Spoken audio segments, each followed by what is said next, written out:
भगवान राम की नगरी जिसे अयोध्या कहा जाता है, जहां पुत्र का पिता के प्रति समर्पण, त्याग, बलिदान और सम्मान दिखाई देता है, जहां भाइयों के बीच अथाह प्रेम दिखाई देता है, जहां पत्नी और पति के बीच अटूट संबंध दिखाई देता है, जहां मित्रता में छोटा बड़ाया राजा रंक नहीं देखा जाता, जहां न्याय के लिए युद्ध तो अपनों के लिए बलिदान देखा गया। उस नगरी में भगवान राम का जन्म हुआ और वहां पर एक भव्य मंदिर बनाया गया जो बाबर नामक एक क्रूर जिहादी हमलावर ने तोड़ दिया, जिसे बनाकर दोबारा तैयार करने में 5 सदियों से ज्यादा का समय लग गया। पर क्या आप जानते हैं जो मंदिर बाबर ने तोड़ा था वो मंदिर किसने बनाया था और कैसा था? अयोध्या नगरी, जो हजारों महापुरुषों की कर्म भूमि रही है और भगवान राम की जन्मभूमि। यह पवित्र भूमि हिंदुओं के लिए बहुत ज्यादा महत्वपूर्ण है। ये राम जन्मभूमि है। इस राम जन्मभूमि पर एक भव्य मंदिर बना था जिसे तोड़ दिया गया। आइए जानते हैं भव्य मंदिर किसने बनाया, कैसा था वह मंदिर।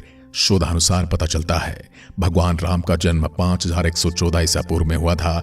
चैत्र मास की नवमी को राम नवमी के रूप में मनाया जाता है। अगस्त 2003 में पुरातत्विक विभाग के सर्वे में कहा गया कि जहां बाबरी मस्जिद बनी थी वहां मंदिर होने के संकेत मिले हैं। भूमि के अंदर दबे खंभे और अन्य अवशेष पर अंकित चिन्ह और मिली पॉटरी से मंदिर होने के सबूत मिले हैं। भारतीय पुरातत्व सर्वेक्षण द्वारा हर मिनट की वीडियोग्राफी और चित्रण किया गया है। इस खुदाई में कितनी दीवारें, फर्श और बराबर दूरी पर स्थित 50 खंभों के आधार की 2 कतारें पाई गई थी। एक शिव मंदिर भी दिखाई दिया। GPRS रिपोर्ट के अनुसार सर्वेक्षण विभाग की रिपोर्ट अब उच्च न्यायालय के रिकॉर्ड में दर्ज है। 30 सितंबर 2010 को इलाहाबाद उच्च न्यायालय की लखनऊ खंडपीठ ने विवादित ढांचे के संबंध में ऐतिहासिक निर्णय सुनाया। न्यायमूर्ति धर्मवीर शर्मा, न्यायमूर्ति सुधीर अग्रवाल एवं न्यायमूर्ति SU खान ने एक मत से माना कि जहां रामलला विराजमान है वहीं श्री राम की जन्मभूमि है। सबसे पहले जानते कि कैसी थी अयोध्या नगरी। अयोध्या पहले कौशल जनपद की राजधानी थी। वाल्मीकि कृत रामायण के बालकांड में इसका उल्लेख मिलता है कि अयोध्या 12 योजन लंबी और 3 योजन चौड़ी थी। वाल्मीकि रामायण में अयोध्यापुरी का वर्णन विस्तार से किया गया है। रामायण में अयोध्या नगरी के सरयू तट पर बसे होने और उस नगरी के भव्य एवं समृद्ध होने का उल्लेख मिलता है।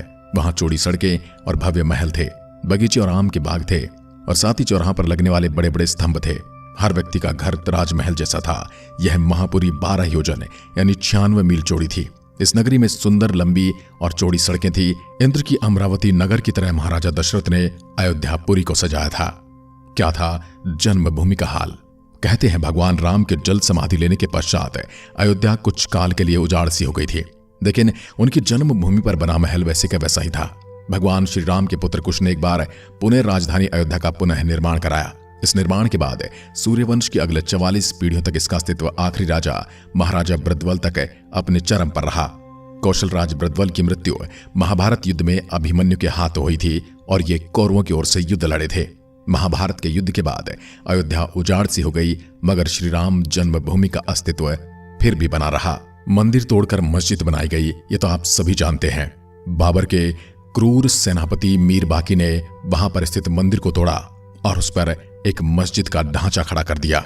लेकिन क्या आप जानते हैं उस मंदिर को बनाया किसने था?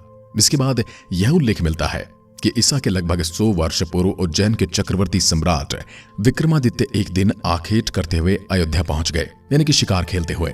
विक्रमादित्य को इस भूमि में कुछ चमत्कार दिखाई देने लगे। तब उन्होंने खोज आरंभ की और पास के एक योगी व संतों की कृपा से उन्हें ज्ञात हुआ कि यह श्री राम की अवध भूमि है। उन संतों के निर्देश से सम्राट ने यहाँ एक भव्य मंदिर और साथ ही कूप, सरोवर, महल आदि बनवाए ताकि लोग जो यहाँ पूजा पाठ करने आए वो यहाँ पर खाना बना सके, पानी पी सके और यहाँ पर रैन बसेरा कर सके। कहते कि उन्होंने श्री राम जन्मभूमि पर काले रंग के कसोटी पत्थर वाले 84 स्तंभ पर विशाल मंदिर का निर्माण करवाया था। इस मंदिर की भव्यता देखते ही बनती थी।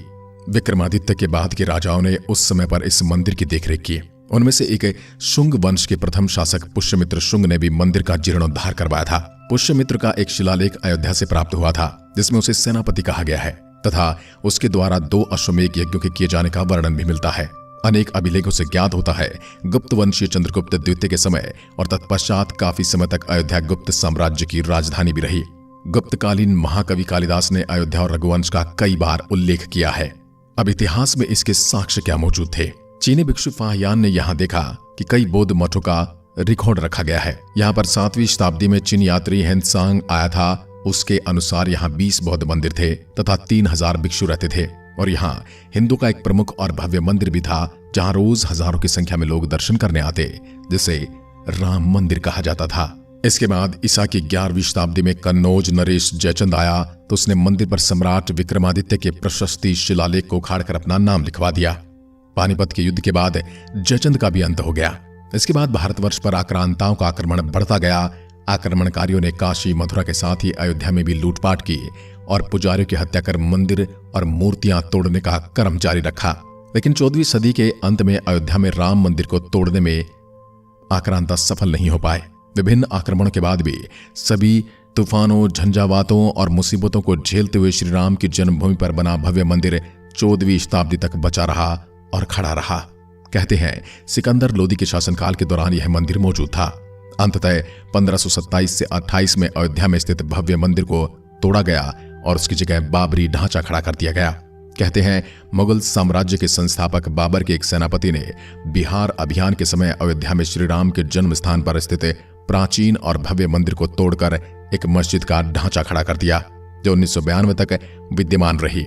बाबरनामा के अनुसार 1528 में अयोध्या पड़ाव के दौरान बाबर ने मस्जिद निर्माण का आदेश दिया था। परंतु अब एक सुखद समाचार है, वहां पर राम मंदिर का निर्माण हो रहा है। भले ही हमने 5 शताब्दियों तक प्रतीक्षा की है, लेकिन फिर भी हम इस बात से संतोष महसूस करते हैं कि हम वो पीढ़ी हैं जो बनता हुआ राम मंदिर देख रहे हैं।